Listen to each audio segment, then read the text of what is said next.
Michigan lost the Big Ten tournament, but it is still a 1 seed in the NCAA tournament. We're going to get right into it on this episode of Locked On Wolverines.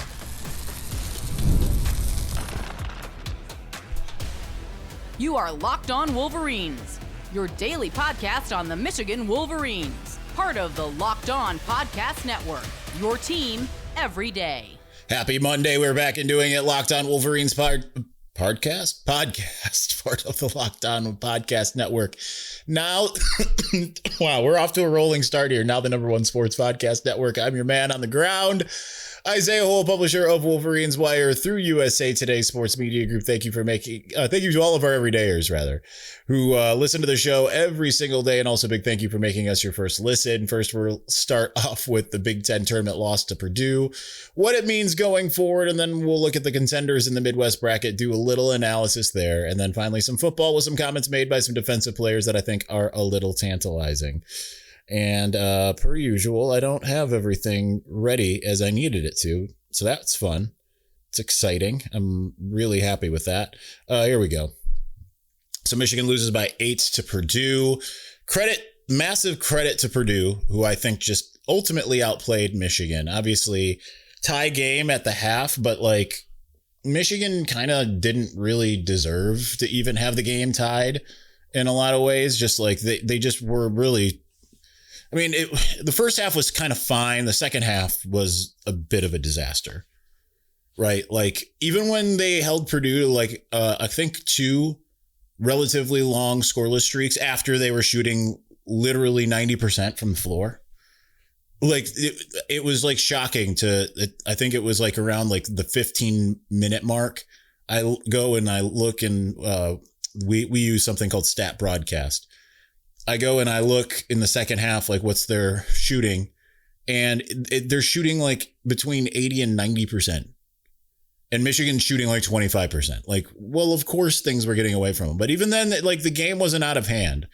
But at the same time, they could not, the defense, number one defense in the country still on KenPom, after all said and done, still could not stop Trey Kaufman-Renn from getting 20. Oscar Clough, who probably should have fouled out well before he did, 21. He never did foul out, actually, but I'm just saying, he should have. Benter, who also was kind of right there, had a couple big shots. He only had 7 points, but still. And they just managed to kind of scuff things up. Now, obviously, we didn't talk about any of the prior games, Wisconsin and Ohio State in the 2 previous days. But Michigan played with its food all weekend long. And in every game, to some degree, there was a moment where it felt okay, here it comes. Here comes the piling on that we're used to. And it just never came. So that, I think, it's been a series of cautionary tales this weekend, which can pay dividends so long as Michigan can get back into the groove, which it should, because it's, as the 1 seed, it's going to be playing against teams that are going to be overmatched, at least in the first round, probably the second as well. So with that, yeah, you just get back and, maybe even the third, the Sweet 16, if everything goes to plan. But Michigan can't play the way it had all weekend and expect to make a deep run in this tournament, which is not what you want to see or hear. Ultimately, from the number 3 team in the country. So Yaxel was mostly incredible, really good defensively as usual. Now has a low ankle sprain, but he says he's fine. He was great. Mara eventually was great. Again, kind of just, it doesn't exist in the first half. Happened a couple times this weekend and it happened a little bit in the late regular season too, where Mara is just, he's got 2 points at halftime or no points at halftime. And then eventually you look up and, oh yeah, he's right up there with the team leaders. Yaxel led with 20. Mara had 14. Nimari Burnett came alive in this one a little bit. Would have liked to have seen even a little bit more from him because he hit the 2 threes to start the game. And then just was kind of quiet eventually. I mean, those were the only threes he hit. Had some big shots that were made and whatever. But yeah, otherwise, like, Michigan's bench was okay. Right now it's only 3 deep, but 2 points from Roddy Gale, 6 points from Trey McKinney, none from Will Shetter. Like, they're going to need these guys to step up more, because this is a thing. They're going to start seeing some depth come the tournament. And we're accustomed to seeing Michigan being able to do a lot of different things that it just was not able to do in this game. McKinney only having 6 points is disappointing, 2 for 8. No 3-pointers. Yaxel hit 4 of his 7 attempts. He was the one. And then Elliot Cadeau hit 1, and Nimari Burnett hit the 2. That's it for the 3-pointers, right? They were 29% from 3. If they're going to be hoisting up threes, they need a little bit better and a little bit more than what they were able to get. Now, it was the same thing for Purdue, but Purdue didn't need to get the threes because they were so aggressive down low. They were able to just continue to score, right? They went on something, I think it was a 17-2 run at one point. Michigan did a really good job of coming back, bringing it within 5. But at the same time, I mean, they just weren't going to win the game at that point. It was pretty obvious, I think, to me at halftime, like what we're going to see in the next, like the first couple minutes of that second half was going to tell us what we needed to know about, if they were going to have that double banner. And it just didn't work out that way, right? Like they scored kind of like pretty much out the gates. I think it was Mara. And then after that, they went and had a little bit of a struggle session, and that's not ideal. So they got outshot. They mostly, I mean, they didn't get out rebounded. They had more turnovers. They did a fine job of not turning the ball over a ton. They had 7, but Purdue only had 2. And you're used to seeing Michigan having a lot more steals and things of that nature, and they just didn't. Purdue had more blocks. That's something that you just generally don't see, as the other team having more blocks. And those things ended up being those little things that made a difference in this game. So it's disappointing. Credit to Purdue. Their fans, the ones that I see on Twitter, it's funny because they're just they're obnoxious, but at the same time, like I'm happy for them. And ultimately winning this game, it would have been good. Does it matter in the grand scheme of what Michigan's trying to do? No, it doesn't. So get the cautionary tale, right? Like, you got the revenge against Wisconsin. You're the only Big Ten team in the period of 18 Big Ten teams to have beaten all 17 other ones. Now you have losses to 2 other ones. But now you're going to be in the big dance. Everything's going to change. And for Michigan, they're going to need to figure it out. And they've got 4 days to do so before they get to, before they tip off at 7:10 p.m. in Buffalo. So exciting still. Anyhow, we're going to move on. I want to get to some of the bracket, not the whole thing, not the whole Midwest region, but just kind of going through who the opponents may or may not, who they're likely to be if Michigan gets to go through as it should, and just discuss where they kind of stand.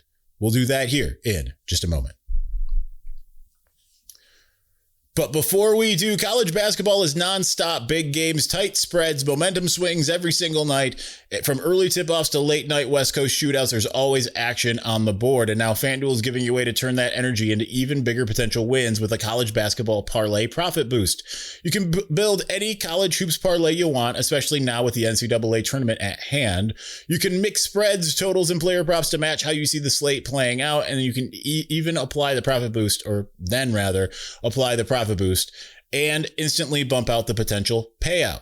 Go safe, go bold, ride with Michigan like you've been doing all season long. It's your parlay, your style, and you can even branch out with all these other teams. So head to FanDuel.com to get started. That's FanDuel.com. FanDuel, play your game. All right, we're going to continue on momentarily, but before we do, workplace chaos, deadline stacking up, inbox overflowing, and the one position you have to fill still sitting open when the pressure's on and you need the right hire. This is a job for Sponsored Jobs. Indeed Sponsored Jobs helps you reach the people who actually fit what you're looking for. Skills, experience, location, so you're not just hoping the right candidate stumbles across your post. And here's a stat that says it all. In the minute that I've been talking to you, companies like yours made 27 hires on Indeed, according to Indeed data worldwide. So if you're hiring, spend less time searching and more time interviewing candidates who check all your boxes with Indeed Sponsored Jobs.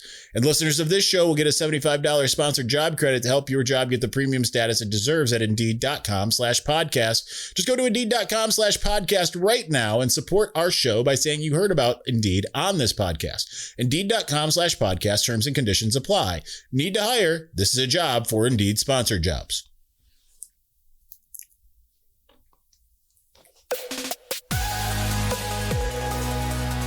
If you've been thinking about joining the Everydayer Club, now is the time. Again, you get ad-free shows and access to our group chat on Discord. And if you signed up before the NCAA tournament tips off, you can get into our Everydayer Club bracket pool that's active right now on Discord for a chance to win Locked On merch. Should be a lot of fun. Right now, you can use the code MARCH to get your first month free. Head to lockedonwolverines.supercast.com or tap the link in the show notes to learn more.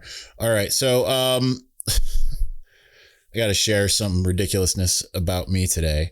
I was supposed to go get a haircut today. And so I was like, okay, I'm going to run a couple errands beforehand. So haircut's at 12:30. It's noon. I'm like, okay, I'm ready to go. I put on my coat. I go to head out the door. I'm like, nah, you know what? I need to switch coats real quick. And this one doesn't match this. Just wearing like a sweatshirt. I was like, really dressy coat. So I switched to just a different coat real quick. And I go and I'm like, okay, where are my keys? And I can't find them. I go search the coat that I had on. I can't find them. And I spent an hour and a half not only tearing about the house. I had to go into my trash bin and rebag my trash. I'm like, did I actually throw them away? I couldn't find them anywhere. I'm like, I haven't left the house because I didn't end up going to church yesterday. I didn't leave the house. The last time I left the house was Friday night. I just ran a quick errand. Otherwise, I've been home. It took me 90 minutes before I found them, which they were in the coat that I had to begin with. 90 minutes. It's so absurd. I have a headache after that, which, I mean, I've had headaches for the last like 3 weeks. Not the last week, but last half of a week. But after all that, I was like, oh man. Anyway. All right, so Michigan's bracket is out. Some complain about it. Some say it's a good one. I think it's fine, right? Like I don't think it's like crazy hard. I don't think it's like I like Iowa State being the two rather than some of the other teams that could have been there. Like that's still a very difficult 2 seed, but. You know, I just, you know, them and Texas Tech, there's a couple teams on there that are a little bit dangerous. Alabama, we'll talk about all of them, but Michigan comes in with a 31-3 record with a KenPom rank of 3 overall. Certainly lost a bit of the luster late in the season, which you don't want. You don't like. You want to be peaking at the right time. And nonetheless, because at one point they had the high, you know, they basically were beyond KenPom rankings, like just like basically a pro team, and things have kind of fallen off a little bit. Number 8 offense rank, number 1 defense rank. So still like generally elite, and that's better than I think you're going to see with the exception of Alabama. Like there's no other teams on this that are potentially on the docket that are as good as Michigan in any facet. Now, some of them have good defenses. Alabama's got the 3rd offense. Iowa State has the 4th defense. Tennessee also has the 4th defense. I must have copied that wrong. One of them has something. I'm gonna have to go to KenPom and figure out where I messed up here. Iowa State is the one with the 4th defense. Tennessee is 37-15. Let's change that here in my thing so that I can actually say that. So hold on. There we go. Okay, now we got it right. But up first, Michigan's going to face either UMBC with a 24-8 record or Howard with a 23-10. UMBC is ranked 185th in KenPom with 183rd offense and 192nd defense. Howard is 207 overall, 283 offense, 117 defense. If Michigan can't win that first game by 50, then something is really wrong. We're gonna know pretty quickly. But this should be one of those games that should look a lot like that first game of the season where Michigan I don't even remember who it was. I was there, but I don't remember even who they played in the season opener. But they should be able to run them off the court. So we're not going to spend much time on that, but just that should be a game. And I don't know much about the lineups and things of that nature. But we're just kind of going through the KenPom right now. I think that's the easiest way to go. Get past that first round, get to the round of 32. Michigan will play either Georgia with a 22-10 record or St. Louis with a 28-5. Obviously, Georgia's played against fiercer competition than St. Louis, but those are the 8 and 9 seeds. That would be the next step.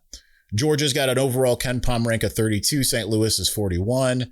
Offensively, Georgia is better than it is defensively. It's 16th, and defensively, it's 80th. St. Louis is a little bit more even-keeled.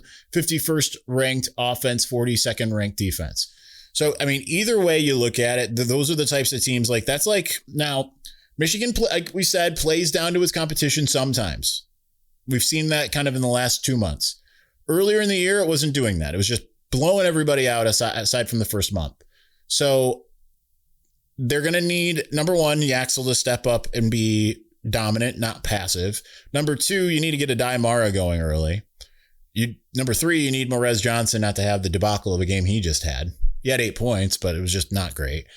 They just need their guys that normally show up to show up, especially to make up for the chances that Elliot Cadeau and or Nimari Burnett don't end up doing much, which is more likely than not in some of these games.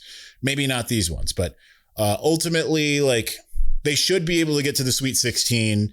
I don't want to say no problem, but pretty close. So Sweet 16, I didn't include all the teams that could be there. I included the two that I think they're most likely to see, which are either Alabama, who their second highest scorer just got arrested for having a pound of weed. So, that might change their number 3 offense, but they're ranked 18th in KenPom overall and have the third offense, 67th defense. So that's a game where Michigan should be able to score, and the defense is going to have to come up strong. But it might be a little bit easier than that, but we'll see because, they've got to get past a Texas Tech team that's also pretty good. Has gotten a lot of accolades throughout the season. They're also 22-10, much like Georgia. KenPom rank of 20th overall, offense rank of 12, and defense rank of 33. And also they've got Christian Anderson. That would be interesting. See Christian Anderson back in playing against the team he had been long committed to. Man, I just remember I used to get DMs from him at least once a week. It's like, brother, I barely cover basketball, and I'm just getting DMs from him constantly. So good kid. I know some of my colleagues weren't as high on him. They thought he was going to be a bust, and he turns out he's looking like he's going to be a first round draft pick. So would have been nice to be able to keep him, but alas. So that'll be a little bit more challenging. Again, Michigan, if it plays how it's capable. I mean, if Michigan plays how it's capable of, it will beat every team on here. But nonetheless, I mean, especially here too, I'm looking at it. There's 4 SEC teams on here and several, how many Big 12 teams? So you've got, as far as SEC in this bracket, you've got Georgia, Alabama, Tennessee, Kentucky. Big 12, you've got Texas Tech, Iowa State, and am I missing someone? I feel like I'm missing someone. I guess not. So anyway, they get past those teams, Elite 8, in order to go to the Final Four. You're looking at Iowa State, who's the 2 seed. They're 27-7, so same record as Purdue, ranked 6th in the country via KenPom. So that's not, that's not a easy one to get past, of course, with the 4th ranked defense and 21st ranked offense. So that's obviously the team you really don't want to face. But then again, if you don't face them, it's probably because one of the other teams ended up just going nuts. Virginia is your 3 seed in the bracket with a 13th ranked team overall, 27th offense, 16th defense. Tennessee is 16th, 37th offense, 15th defense. Kentucky is 21 and 13, 28th. Like, it would be fun to see Kentucky and just get revenge because just for the sake of having been ousted by Kentucky before. 28th overall team, 21st defense, 4th rank. Nope, I did that wrong again. I clearly did not finish all of my my little things there from my article because that's what I copied it over from. Whoops. I went for a run right beforehand. So that's not an excuse. I'm just saying. Santa Clara is the 10 seed. I don't think that they'll get this far, but if there was, the next 2 that I have here are the 2. If they're going to be any Cinderellas, it'll either be Santa Clara with 26 and 8, 35th overall team, and then Miami of Ohio, who's 31 and 1. They're Ken Palm's 93rd team, but they've only lost one time rather. So Santa Clara, decent offense, 23rd in the country. Neither team is anything to write home about defensively. So that's the bracket. And I didn't include everybody because some of them, like, I think Hofstra is going to end up playing Michigan at any point? I highly, highly doubt it. But nonetheless, I think that there's a lot to like about this bracket. Obviously, Iowa State is the danger team for Michigan. Alabama could be a particular thorn in the side, especially if they're hot from, Michigan can't slow them down. But without their second leading scorer, that evens assuming he's out because he's been arrested, that just evens everything out a little bit. So it'll be interesting, but I like the draw. Ultimately, I think it's fine. Michigan did move down 1 spot, according to the chairman. And after losing to Purdue, which is stupid because Michigan didn't move up last year after beating Wisconsin. So I don't get it, but it is what it is. All right, let's continue on. Got some defense stuff to talk on football. Let's do that here in just a moment. But before we do, what if sports were traded like markets? Now you can put your sports IQ to work in real time with Robinhood prediction markets. It's not you against the house. It's you participating in a live market. You can buy or sell your positions live all game long. Use your sports knowledge in the moments that matter.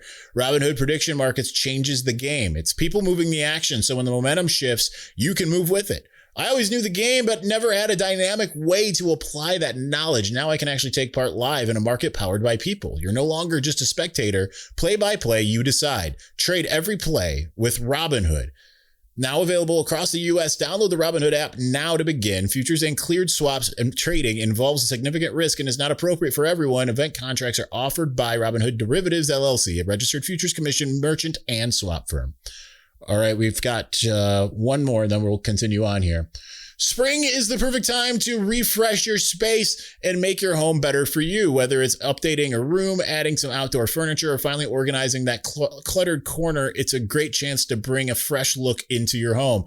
That's where Wayfair comes in. From furniture to decor to organization solutions and outdoor essentials, Wayfair makes it easy to find pieces that match your style and your budget. What I like about shopping on Wayfair is how simple the process is. You can filter by style, size, and price so you can find exactly what works for your space. The thousands of reviews make it easy to shop with confidence, and options like easy assembly or installation make the whole experience smooth from order to setup. Whether it's a new desk for a home office, some storage solutions, or outdoor pieces for spring, it's easy to find something that fits both your style and your daily routine. Find furniture, decor, and essentials that fit your unique style and budget. Head to wayfair.com right now to shop all things home. That's WAYFAIR.com. Wayfair, every style, every home.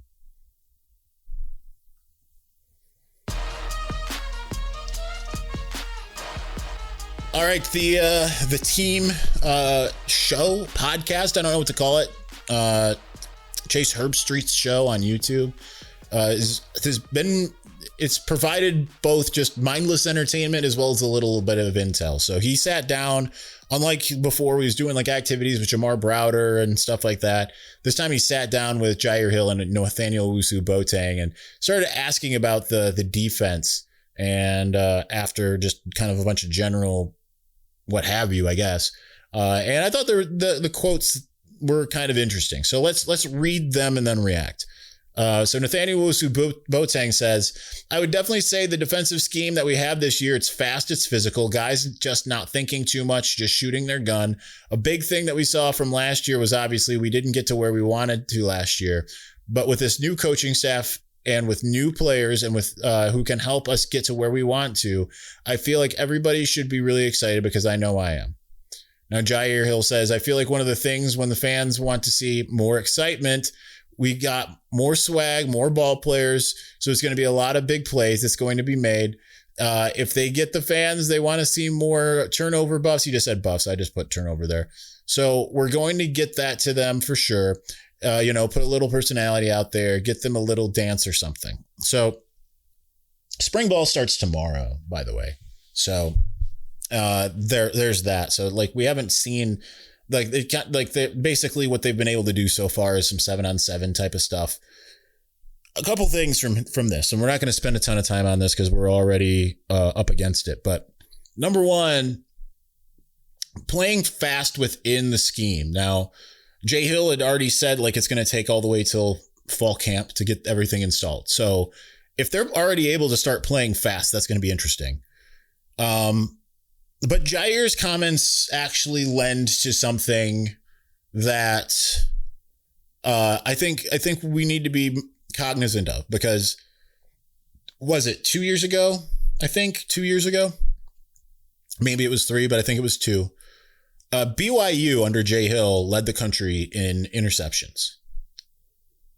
So that's kind of what Jyaire clearly is like alluding to. And they were still like pretty good. They were like in the top 20 this last year, but wasn't quite as high as it was the year before. So this could certainly like clearly there's something with this scheme that gets takeaways going. So that is something I am really looking forward to seeing. It'll be interesting to see in the spring game. Again, the spring game, it's going to be hard, especially like if they split squad things. I hope they don't. I hope it ends up being like team 1 versus team 2 and team 2 versus team 1, right? Like that they like have like that type of like, okay, here's our depth chart type of deal. And the number 1 offense goes against the number 2 defense and number 1 defense goes against the number 2 offense. That will give us a much better idea, I think, other than having to just look strictly at individuals. Because I think when you do the draft as they had, that kind of creates some, you can sit there and say, well, the offensive line doesn't look good because one player who's not going to see the field, like we talked last year. I'm not trying to throw this guy under the bus, but like Ben Roebuck early in the game made a couple mistakes and Bryce got called for the sack, right?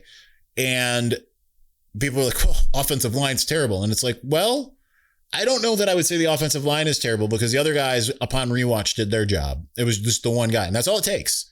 So I would rather see a scenario where it's like the guys that we think we're going to get as atop the depth chart are playing all together against maybe the next group.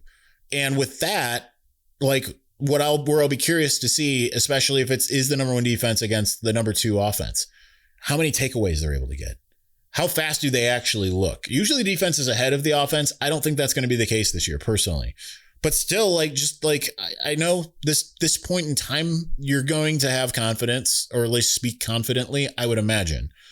But still, like, just the fact that they, Owusu-Boateng comes out and the way he talked, it just sounds very much like matter of fact, like, we're going to be, we're going to play fast. We're going to be a heck of a lot better than we were before. And Jaire's talk about the takeaways, I mean, that's definitely something I want to see.